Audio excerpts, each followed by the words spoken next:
Hello दोस्तों, नमस्कार। आप सभी का हार्दिक अभिनंदन, स्वागत है संस्कार एकेडमी के यूट्यूब चैनल पर। मैं आपका दोस्त चरण सिंह तोमर। मित्रों, जैसा कि इतिहास की वीडियो आपने देखी और उन वीडियो के माध्यम से हमने राजस्थान की प्राचीन सभ्यताओं को कराया, अब इसी क्रम को आगे बढ़ाते हम। तो आज की वीडियो आपके लिए बहुत ही ज़्यादा फायदेमंद होने वाली है। क्यों? क्योंकि आज का हमारा टॉपिक है रीट, और रीट की सटीक रणनीति आज हम लेके आए हैं कि पूरी रीट की सटीक रणनीति क्या होती है, रीट के अंदर एलिजिबिलिटी क्या होती है, पात्रता क्या क्या चाहिए, कितने लेवल होते हैं, कितनी सब्जेक्ट होते हैं, कौन सी सब्जेक्ट हमें लेनी चाहिए फर्स्ट, कौन सी हमें सेकंड, यानी कि रीट में सिलेक्शन की पूरी रणनीति आज हम लेके आए हैं। तो मित्रों, चलते हैं रीट की यात्रा पे। तो वह है रीट टारगेट 2022 का, क्योंकि सितंबर 2020 में आपका रीट का एग्जाम हुआ। कुछ स्टूडेंट के जो है हमारे यहाँ से नंबर बन रहे हैं कि 136 तक, 138 या 144 तक नंबर आए हैं। लेकिन अब चलते हैं रीट 2022 टारगेट और देखते हैं आप कितने नंबर लाते हैं। चलिए मित्रों, रीट सबसे पहले बात करें कि रीट जो है उसको कहते क्या है। उसको कहते हैं Rajasthan eligibility examination for teacher, यानी कि राजस्थान अध्यापक पात्रता परीक्षा। राजस्थान अध्यापक पात्रता परीक्षा इसकी फुल फॉर्म है। किसकी? रीट की। अब बात करते हैं कि रीट की सटीक रणनीति हमें बनानी है। तो सबसे पहले हमें ये जानना है कि रीट के जो एग्जाम होता है उसमें कुल कितने प्रश्न आते हैं और कितने नंबर के आते हैं। तो देखिए, कुल प्रश्न आते हैं इसके अंदर 150। कितने? 150 प्रश्न आते हैं। और अंक की हम बात करें तो एक नंबर का एक प्रश्न होता है, तो 150 ही अंक का, यानी 150 अंक का 150 प्रश्नों का जो पेपर आता है। किसका? रीट का। अब बात करते हैं आगे, चलिए रीट की हम बात करें कि रीट के जो 20,000 पद हैं वो सरकार के द्वारा घोषित कर दिए गए। रीट के 20,000 जो पद हैं वो सरकार के द्वारा घोषित कर दिए गए और इसके लिए बहुत ही जल्द ही परीक्षा होने वाली है। तो देखिए, एग्जाम डेट भी सरकार ने यहाँ निर्धारित कर दी है, वो है 14-15 मई 2022। 14 या 15 मई 2022 तक ये परीक्षा हो जाएगी। अब हम बात करते हैं इसकी एलिजिबिलिटी पात्रता यानी योग्यता क्या होनी चाहिए। तो देखिए, L1 और L2 की हम बात करते हैं कि L1 और L2 के लिए क्या क्या हमें पात्रता होनी चाहिए, कि हमें L1 के लिए क्या पात्रता और L2 के लिए क्या पात्रता होनी चाहिए। तो L1 की हम बात करते हैं। L1 के लिए हमें सबसे पहले तो 12th और 12th के बाद BSTC, 12th यानी 12वीं कक्षा और उसके बाद BSTC आपकी की होनी चाहिए, या जैसे अब वर्तमान में नाम उसका DLED हो गया है, तो DLED हो या इसके समकक्ष कुछ कोर्स सरकार चलाती है, तो वो आपके पास होने अनिवार्य है। तो ये तो है पात्रता किसके लिए? L1 के लिए। L2 के लिए हमें क्या चाहिए?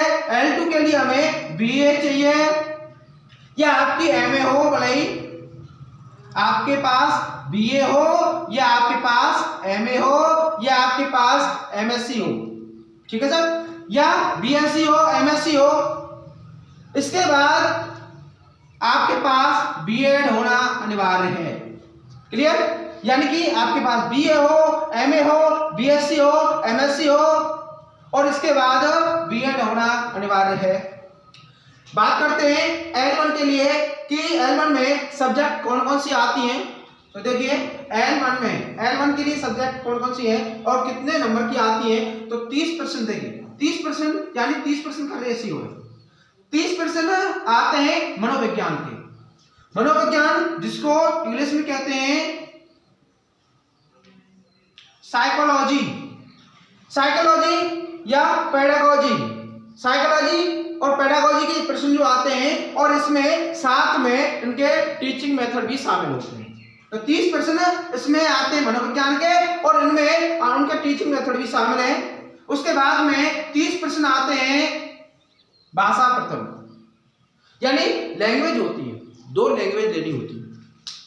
फर्स्ट लैंग्वेज सपोज कीजिए आपने ली हिंदी, तो दूसरी जो लैंग्वेज है, सेकंड लैंग्वेज, आपको हिंदी के अलावा लेनी है। आप संस्कृत ले सकते हैं, अंग्रेजी ले सकते हैं, उर्दू ले सकते हैं, पंजाबी ले सकते हैं, गुजराती ले सकते हैं, या अन्य जो सब्जेक्ट है वो आप ले सकते हैं, जैसे मराठी वगैरह। तो ये जो है फर्स्ट लैंग्वेज जो आपने लिया है, उसके अलावा दूसरी लैंग्वेज लेनी है। तो फर्स्ट लैंग्वेज जो होती है वो इसमें 30 प्रश्न आते हैं। जैसे सपोज कीजिए पहली लैंग्वेज ले ली हिंदी, तो हिंदी की इसमें व्याकरण आएगी, और व्याकरण के साथ में इसका क्या आएगा, टीचिंग मेथड। टीचिंग मेथड, इसके हिंदी की व्याकरण होगी और व्याकरण के साथ उसके टीचिंग मेथड होंगे। उसके बाद में 30% जो होंगे भाषा सेकंड या द्वितीय के होंगे।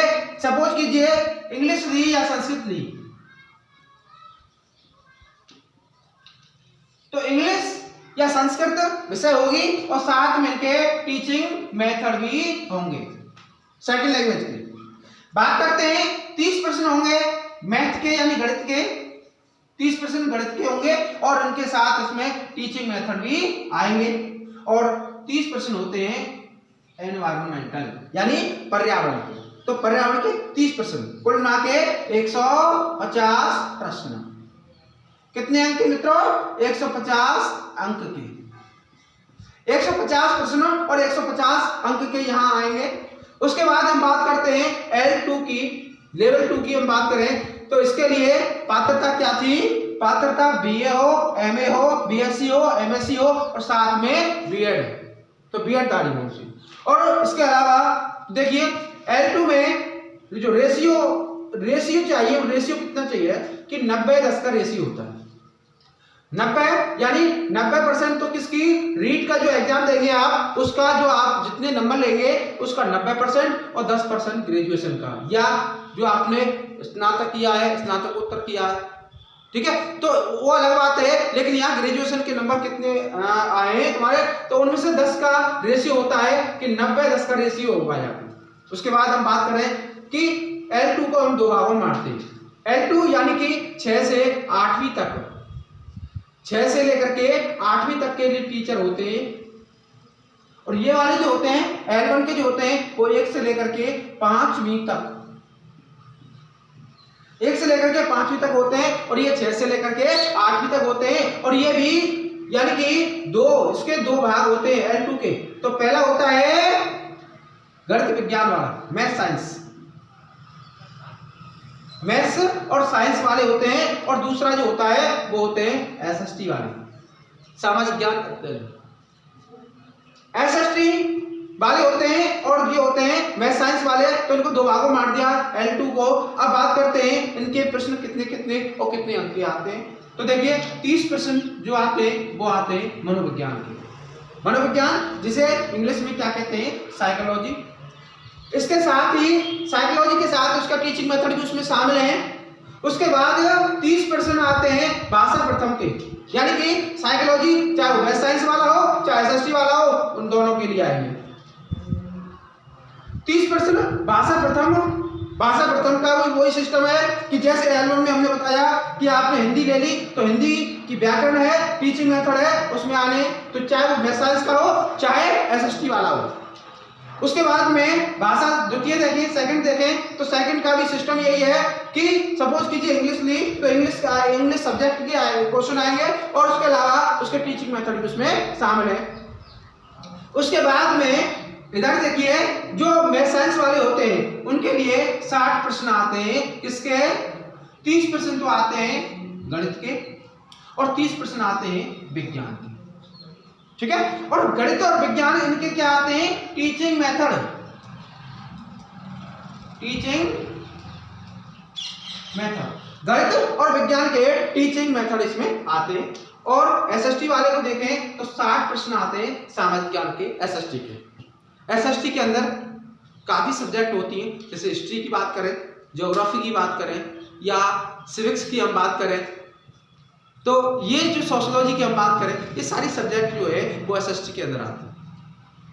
अगर हम कॉमर्स वाले स्टूडेंट की बात करें तो कॉमर्स वाले जो विद्यार्थी होते हैं उनके लिए भी SST वाले ही जो पोर्शन होता है वही करना होता है।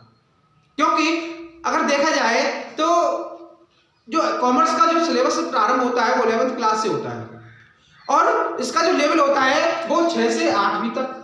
तो उनके लिए भी, तो कॉमर्स वालों के लिए भी कुछ चाहिए, तो यहाँ पे उनको एसएसटी के अंदर रखते हैं। कॉमर्स वाले जो बच्चे होते हैं उनको एसएसटी के अंदर रखते हैं।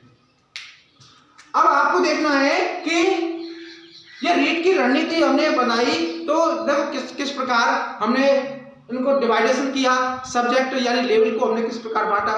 तो ये तो है डिवाइडेशन किसका, रीट का। तो मित्रों आज हमने रीट के बारे में आपको ये बताया। आगे हमारी जो वीडियो है वो आपको लगातार ऐसे वीडियो मिलती रहेंगे जो आपके लिए बहुत ही ज्यादा फायदेमंद होने वाली है। तो मित्रों हमारे संस्कार एकेडमी यूट्यूब चैनल को आप सब्सक्राइब करें, हमारी वीडियो को लाइक करें, शेयर करें और कमेंट में आकर के कमेंट करें कि आपको किस सब्जेक्ट को लेकर के आपकी जो समस्या है उन समस्याओं को लेकर हम आएंगे। तो आप हमारे संस्कार एकेडमी यूट्यूब चैनल को सब्सक्राइब और बेल आइकन दबाना ना भूलें। धन्यवाद।